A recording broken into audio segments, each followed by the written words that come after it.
This here is my backyard barbecue and grill area. Pretty much cost me about approximately $1,500. Did it all myself. The tile work on the countertop. Getting closer with that. The brickwork on the ground here. The fire pit. Didn't build the bar, but I bought that and added that on. I wanted to build one, but it was just too much work. The seating area, pretty simple. It's basically painted cemented blocks or cement blocks. It's not too tall. And we've got the fire pit here. And here it is.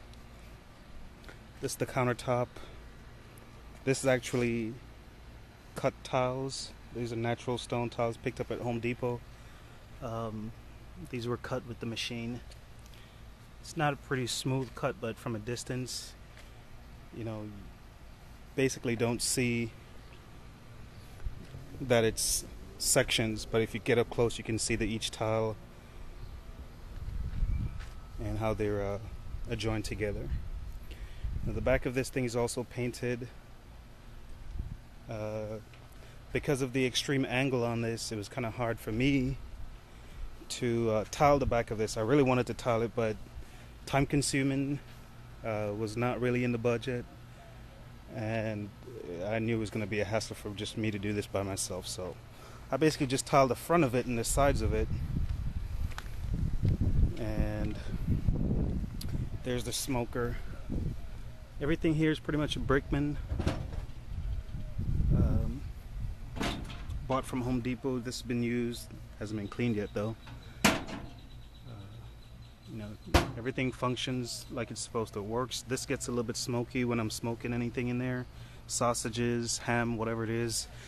But this is the grill. Got this for my birthday, $400 grill, and I love it. I could just grill on just one section if I wanted to do that. It lights up at night with the pretty LEDs. It's got the searer for those big steaks that you want to do, but you don't want to do them for too long on the grill. Just sear them real quick and throw them on the grill, and you're done in a few minutes. I've actually already had a cookout back here with a bunch of neighbors and a couple friends, and this thing came in pretty handy.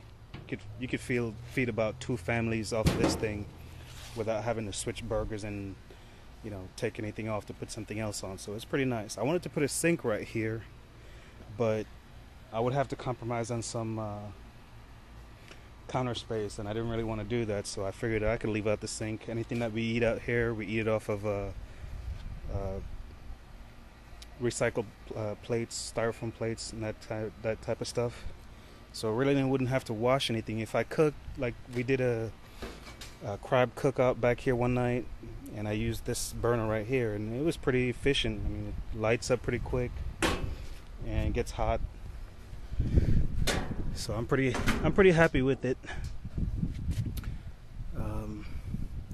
As you can see, I've got this pretty much suspended right here, and this was pretty hard to do. I wanted to have each side burner embedded in here, or maybe right about this level, but it was kind of hard to do, and they didn't give you a long enough hose to actually separate them at a good distance. So I had to attach it and just put it in at an angle like this. So see, I had to cut out the countertop to actually fit the grill. In the end, it looks good to me and everyone that's come over and looked at it so far. Had the fire department back here one night because there was a gas leak back here somewhere, and they couldn't focus on what they came out to do. They were all in awe of the grill and the work I was doing by myself. Actually, I was on the ground working when they came out, so they just stopped and started looking at the grill and looking at everything, and I think they pretty much liked it. So that's the backyard barbecue and grill. It's a lot of work. Cost me approximately $1,500, including the grill and the bar and all the materials. And of course there's no labor because I did it myself. It took me about 2 months. I started in about beginning of April, finished beginning of June, I'm sorry. And over here I've added the pool. It's a 16-foot Intex swimming pool, and added the plants, a couple things inside the pool there for the kids to have fun. And it's a pretty nice pool to have. Actually, I had the inflatable ring 12-footer last year for 2 years, and that was okay. Kind of got tired of having to inflate those rings after a while, so this year decided to go with something permanent, above ground but permanent, and I went with this one. And I've added my little storage cupboards here for pool supplies, chemicals and such, and so far it's been good. It stays pretty much clean. I come out here, clean it every day. I haven't cleaned it today yet though, and it looks kind of foggy, but again, that's, you know, I'm using a camera right now, a digital camera, so it's probably not going to look as good as if I was using a camcorder or something like that. Anyway, that's pretty much all the work I've done back here so far, and my sprinkler system is still intact and it still works. Had a couple people comment on this a while ago, and there it is, it's still there.